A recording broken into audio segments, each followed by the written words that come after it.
So here Wow. I am in California. I didn't have any family in California, but now I have a whole sisterhood, Mm, and so um, to be able to be successful, uh, I didn't have a loan.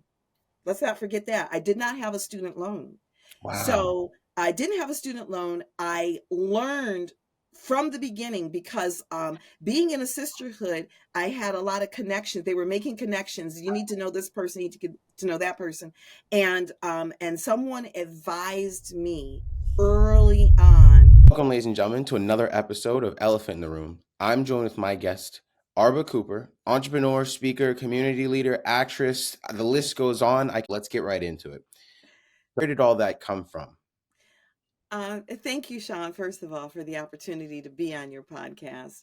It really stems from my childhood with having parents that very supportive, and I was the type of child that I wanted to do everything, try everything, and that's what helped to groom me into the person I am now. I mean, everything from one of the things we didn't even talk about, I even wanted to play trumpet at one time, and then I stopped. This was in high school because I didn't like that it left that ring around my lip. So Ah, my parents rented the trumpet and everything, did trumpet, dance, cheerleading, track. So it all stems from having very supportive parents with just letting me explore. absolutely. You're an explorer. You're also a high achiever and leader. Which family member or event caused that? Where did that come from specifically? Well, both of my parents, I admire them and they're still living. They're 86 years old in good Congratulations. health, in a good frame of mind. They are still together, which is, kind of rare too. Mhm. Uh, and so they've been married for over 63 years, living in the same home that I was raised in. So, equally, I am definitely my mother and father's child in that I saw how they were. My father has a ninth grade education. My mother did graduate. They're both from the South, so they definitely had the Southern. I had that Southern experience or that Southern knowledge of my history, you Mhm. know. But they came to the North to make a difference, to have a better life. They both worked for General Motors, and then they retired at 50 because they had a vision of real estate. So they started purchasing real estate for rental, and but they both also had a heart for the underserved or underprivileged. So the properties that they purchased were mainly for people who are on social services, Section 8 kind of housing. And my father is a great handyman, so he would do all of the repairs to the homes, take huge houses and chop them up into different units. And my mom was great with paperwork. So even today, she is not afraid of technology like a lot of older people are. She knows how to do Excel spreadsheets, how to do a Word document. At one time, she had a website that I helped her create for her travel group. So it really comes from them. And it's not, what I'm proud to say is, it's not because they had some great college education. They just had the simple common sense and the good work ethic. Wow, and that seemed to take them really far. Let's kind of highlight your kind of history a little bit. You went to Howard University, and Yes. you also went to Lockport High School. You graduated in 1983.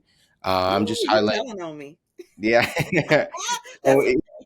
it's been a while, but at the same time, you can see that you've very much had a accomplished education. Do you want to kind of go a little bit more in depth and highlight how that got you to the point where you are now, in being an entrepreneur such as yourself?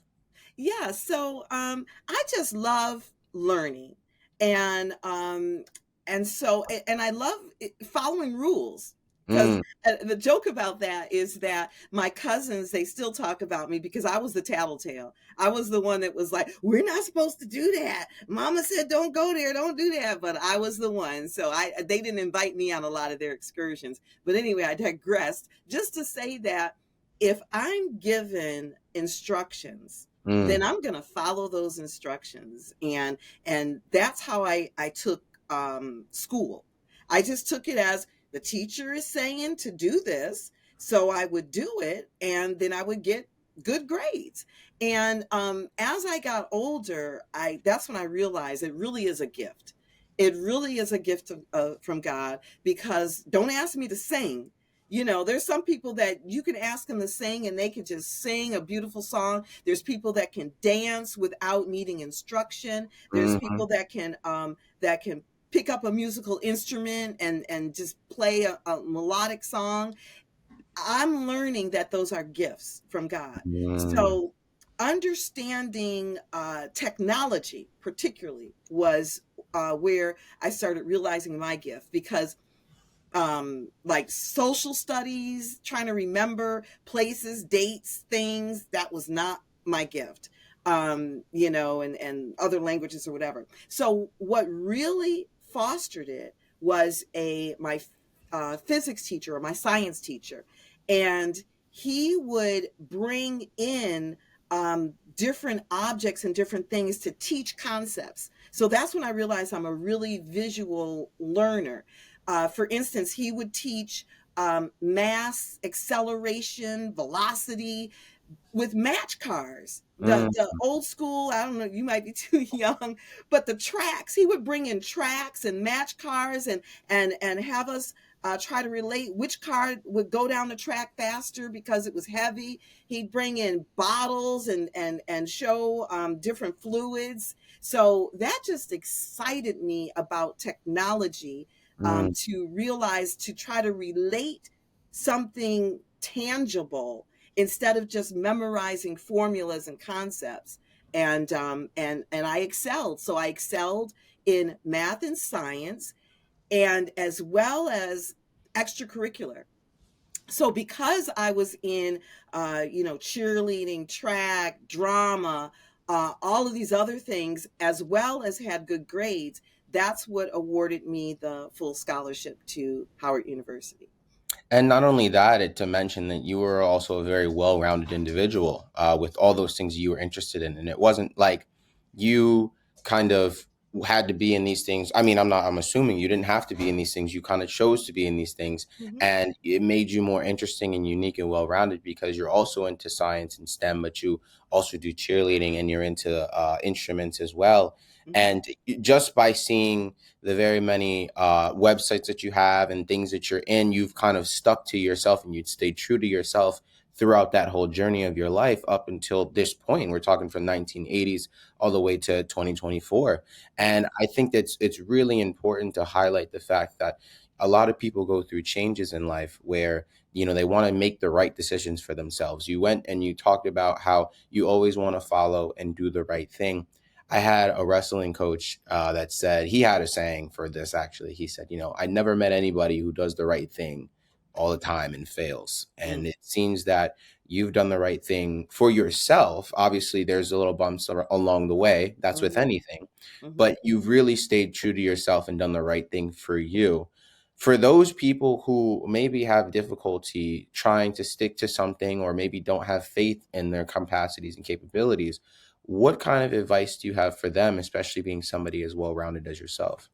Well, first of all, I was kind of want to backtrack a little, because we talked about this. Now, you know, I Hmm. did not stay on the straight and narrow Yep. all my life. Okay. So we started with where did I start? You know, you start with a good foundation.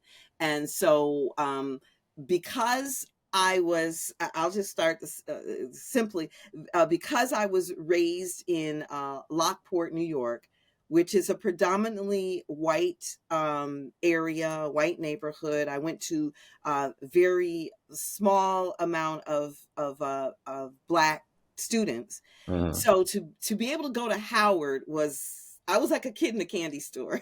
You know, I was like, wow, all of these educated Black people and from all over the world.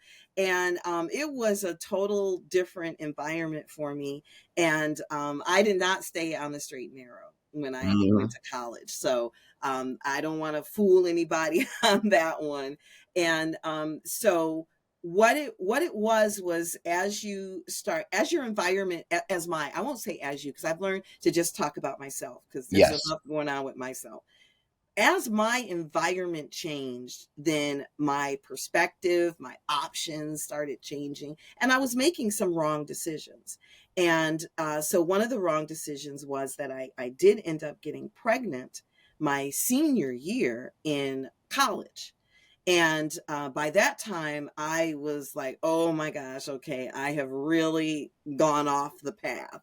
And however, I did want in my plan, like when you think about your future, I did definitely want what my parents had. I wanted a good marriage and children and all of that. So having a child out of wedlock and early, it snapped me. It actually snapped me back into reality, where I had realized that, okay, I'm out of order here.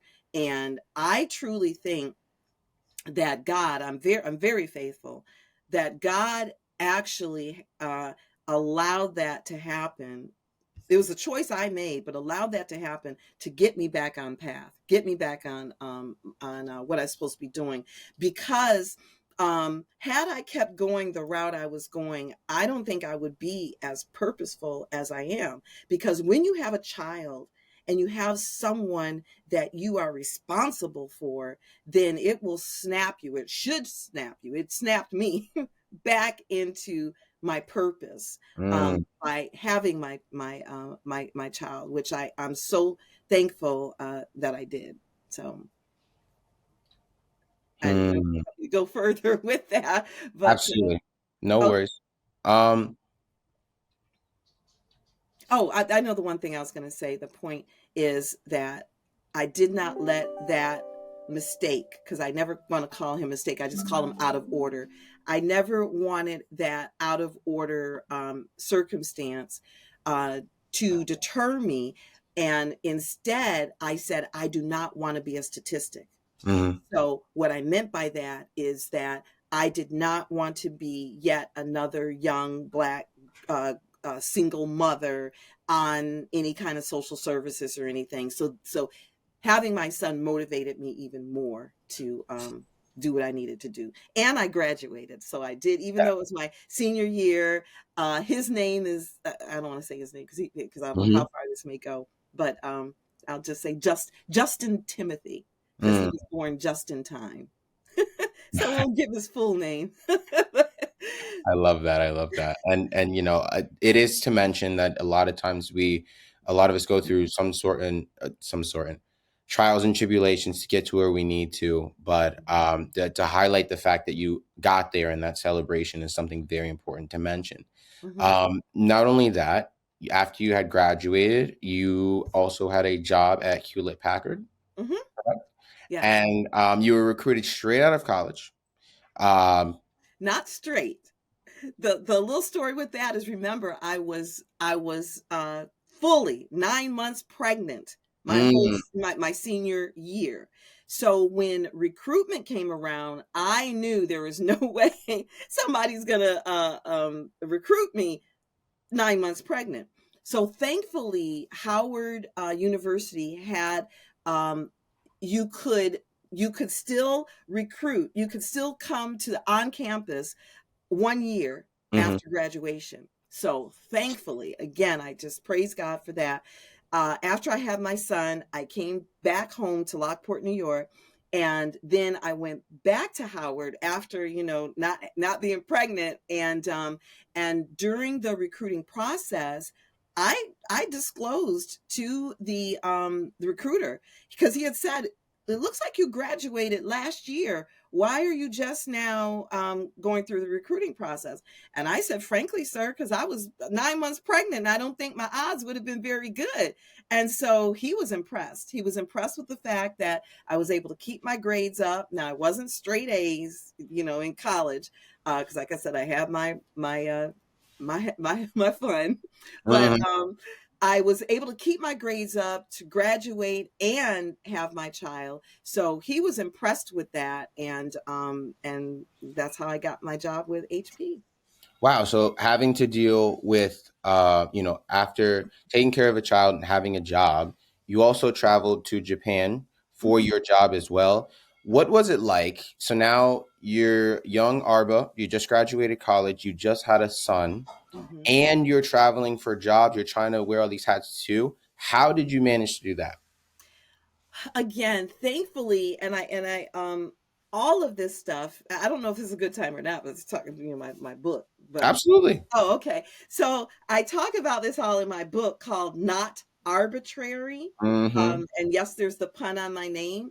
And it's my leaps of faith to a purposeful life, because while I was going through it, I didn't notice it, but God had a plan all the time. And and I look back and I realize how everything was perfect. And that's what I want people to understand. Your life is not arbitrary. It's not just on whims. It's not when you meet people, like I'm sure Shaun, just by me acknowledging, that you're looking for someone for the podcast, everything has a purpose. It's up to us to figure out what it is. So to answer your question about Japan and how I did that being a single mother, when I got recruited to work for HP, and now here's the thing too, this was in California. Mm. So Washington D.C. is where Howard is. My parents are in New York, and so when I got recruited, and I said I'm going to California, and of course my parents were like, "Who do you know in California?" Nobody, But I got this job, and they're like, "Yeah, but you're a single mother, and why don't you leave the baby with us?" And and go and get settled. And I was like, no, no, no, no, I'm not leaving my baby. I was like, Mm. God will make a way. And he did. So part of the recruitment process is that they had other employees at HP that were open to taking in students, new students, help them get acclimated to the area and to the company.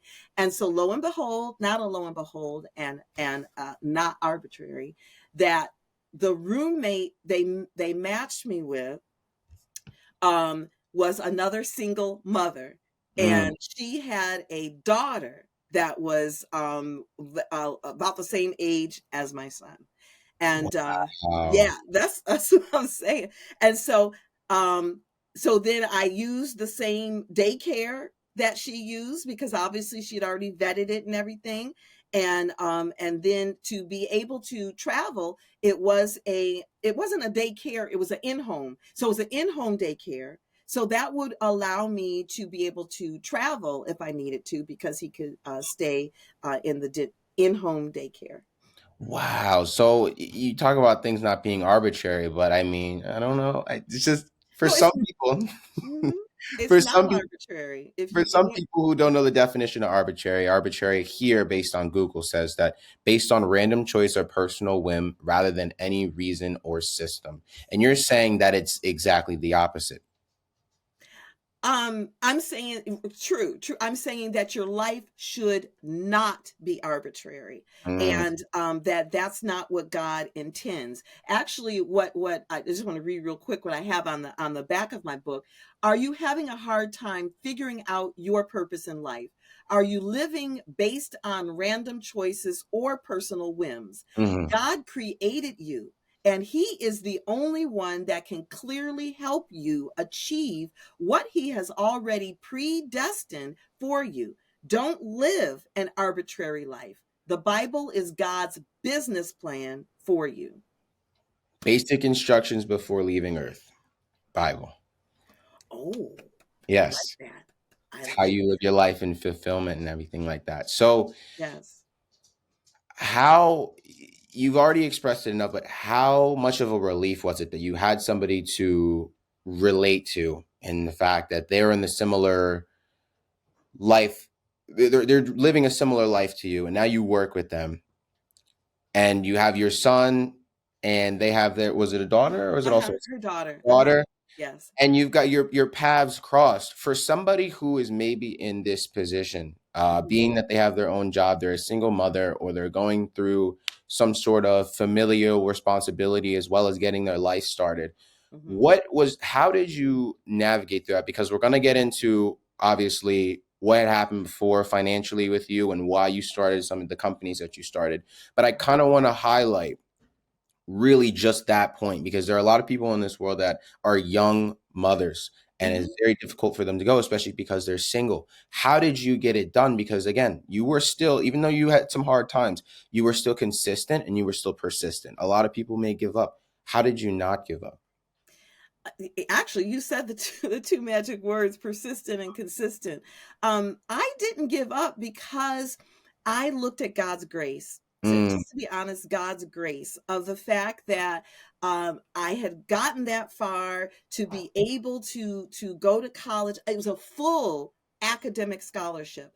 wow. So, a couple of points again that you're just not gonna. When it blows my mind that at Howard, they got all the Greeks, they Mm, got all the, and so I particularly had saw deltas on campus, and I wanted to pledge, and this was back in '86, so that was part of my full academic scholarship. I could not do anything to jeopardize my scholarship, and so the person that I was matched with was actually a Delta on top of it.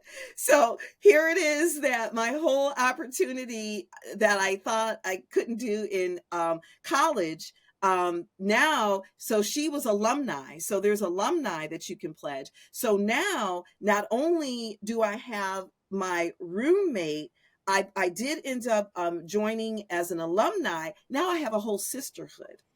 So here wow. I am in California. I didn't have any family in California, but now I have a whole sisterhood, Mm, and so um, to be able to be successful, uh, I didn't have a loan.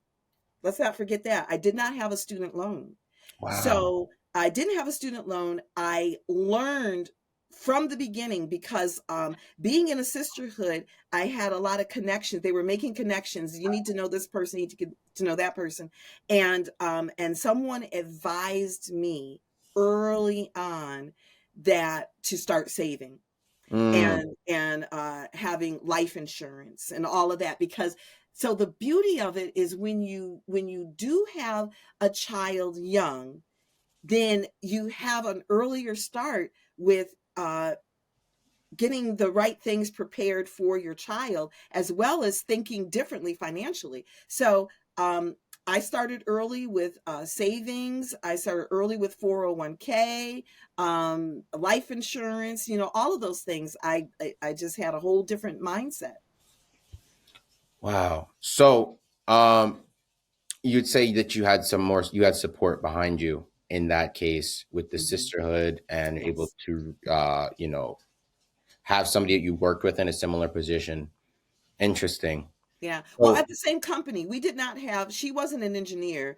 mm, We never even saw each other on the job because mm, HP is a huge company. And I mean, obviously everybody knows that there's different departments, different buildings. So no, we did not work together. It was just that she also worked at HP. And so she could just really helped me. I think what the purpose of that union was to really get me more in a sisterhood, to help me and to feel surrounded and supported in a different state across the gotcha, country. gotcha. So I want to kind of jump a little bit.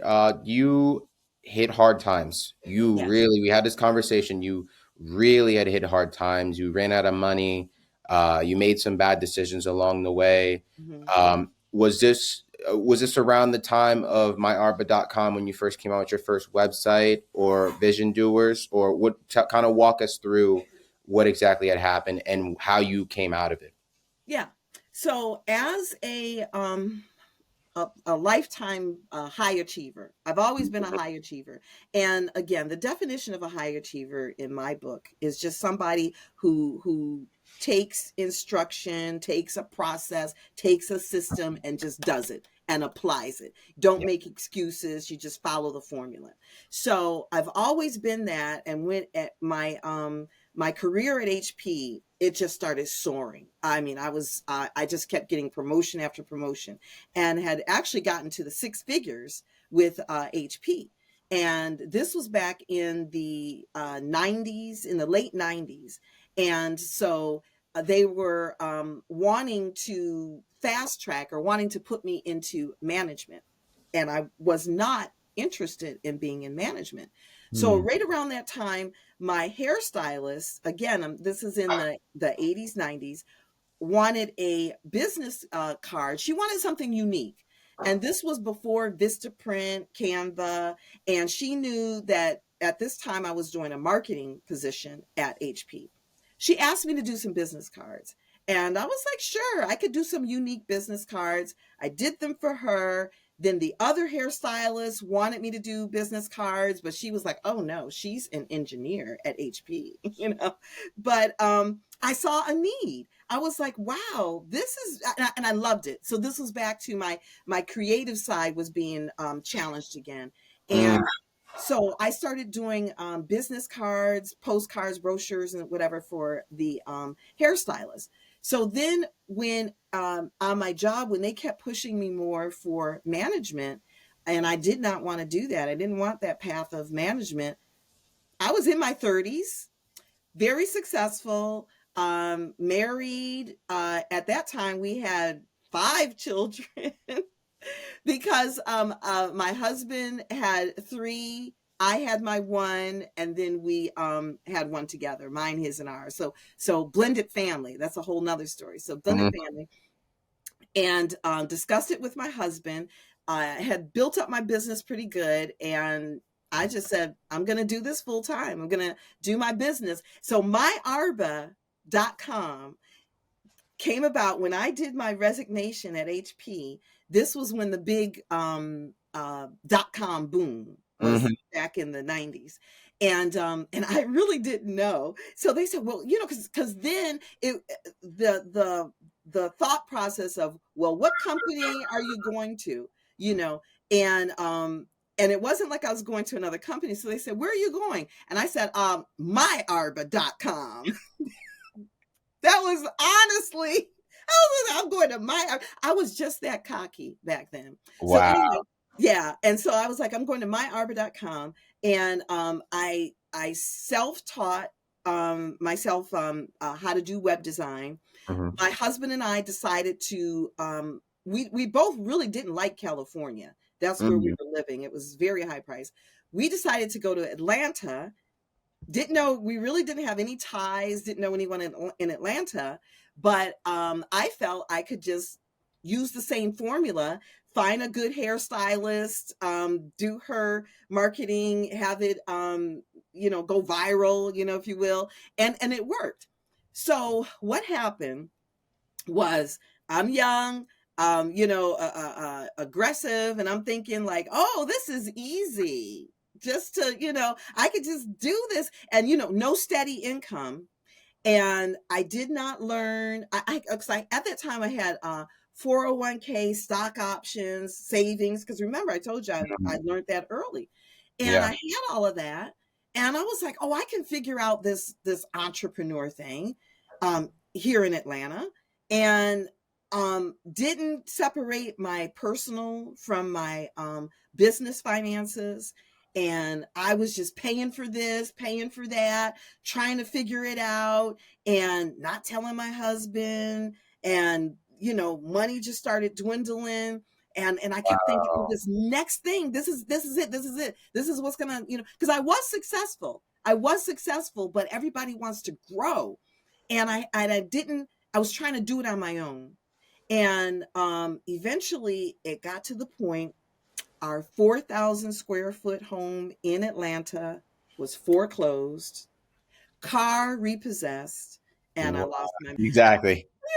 The I pages of was giving people more than YouTube knowledge. And so they kept saying, how do you know so much? And I said, because I've been through so much. mm, And so again, I started feeling that God was calling. This time it was different. I mm, really felt God's calling, that there are people who are going through what I went through, and I could help them to avoid losing everything trying to achieve your dreams.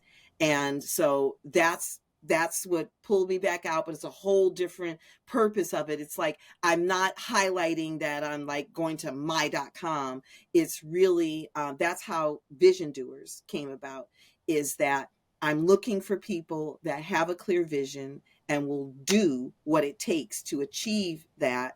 And it's a free resource to help them to understand all the different elements of running a business.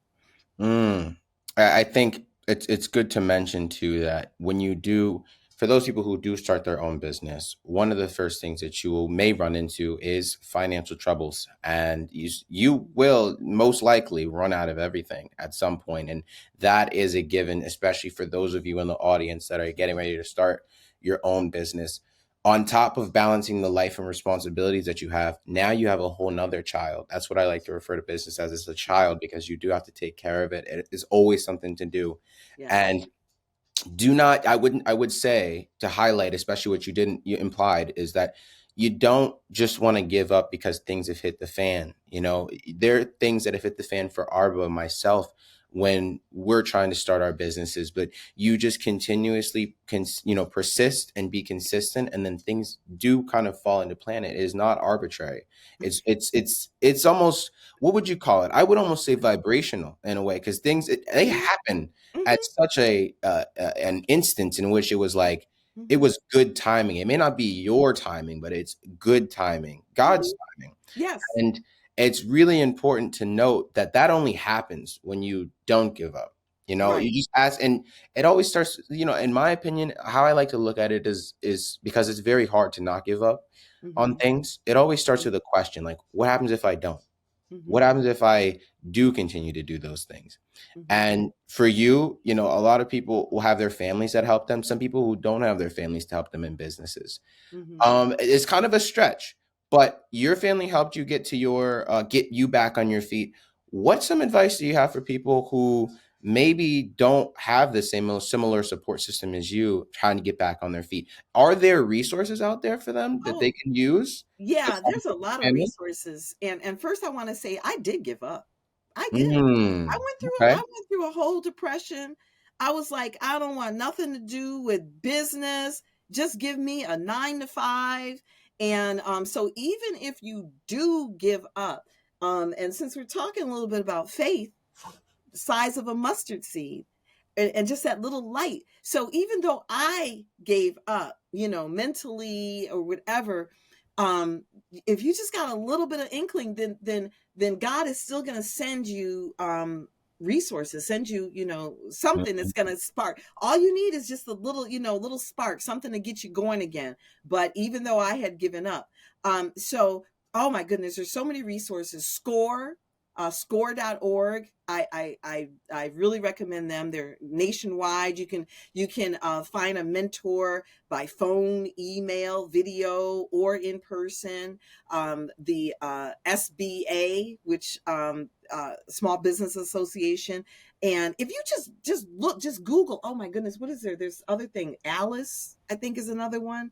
I'm finding, and they're not giving me no credit for this, but Mhm. but there are more resources than you think. Mhm. Just look for them. We And also have to, I didn't mean to interrupt you, but we no. also have to mention too, not only are there financial resources, there are also databases, Alignable, Yes. LinkedIn, places Yes. where you can connect to get to the right people, because it's really important to mention that when you reach a certain point in a success and you know a lot of people, say you do hit these pitfalls, when you have good people behind you, it's very hard to get back to where you were when you fell at that lowest, because people who are there for you and have helped you won't let you get that low. And it's Mhm. important to surround yourself with like-minded individuals, but also Yes. people who you can really trust and care about it. Because again, that's something that was not mentioned but implied, is that, having those good people around you. I can't stress this enough from my own experiences. Having a good support system is super, super important. In fact, it's the lifeline of your Yes. business, especially because there are the most dedicated, driven, psychopathic almost people who start businesses, and they get a little shaky and they're like, I don't even know. Yeah. So it's important that you give yourself and you surround yourself with the tools necessary to do these things, preventative and even during it.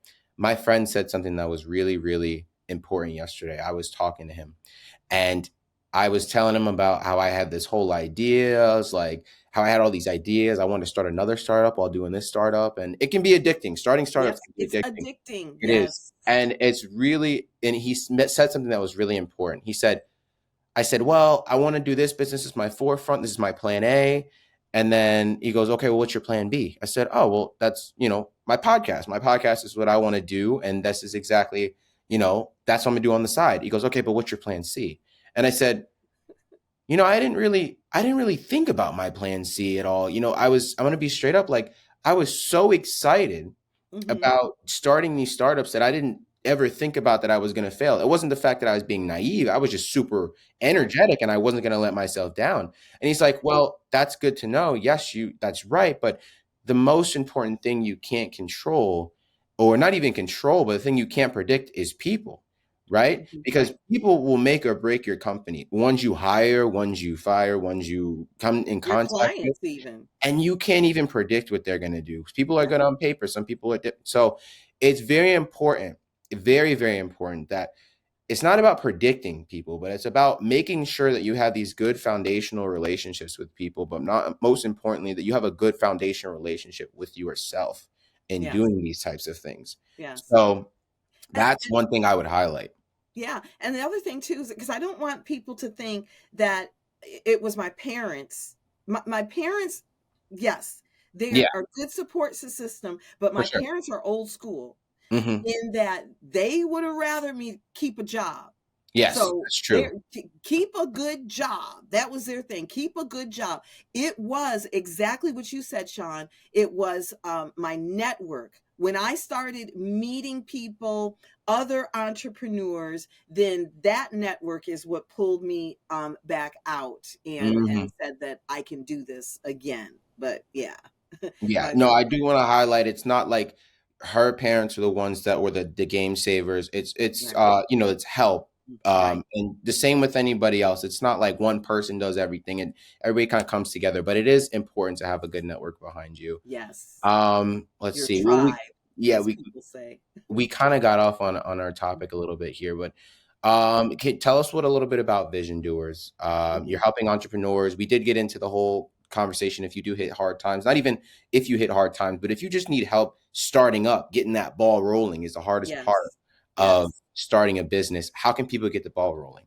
Yeah, because my thing really with Vision Doers is I want to help people avoid the hard times. It's Hmm. what you don't know is how you end up like I did, and I don't want anybody to ever end up like that. So Vision Doers, we meet on Zoom every Tuesday, 5 p.m. It's free. Again, I'm either teaching marketing principles. It's a very engaging conversation. It's not just a presentation.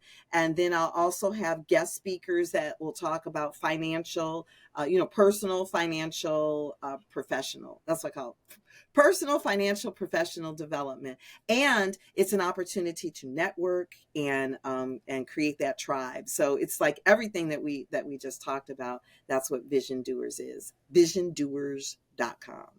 I love that. I love that. As we are coming closer to the end of our time, I do kind of want to wrap this up by just asking you, how can we reach you? How can people get in contact with Arba Cooper? You have such an amazing story. Not only do you have an amazing story, you have amazing resources to help people who are in a similar position as you. If I'm an entrepreneur and I don't know how to get the ball rolling, how, well, we already answered that question. If I'm an entrepreneur and I need business help, Uh-huh.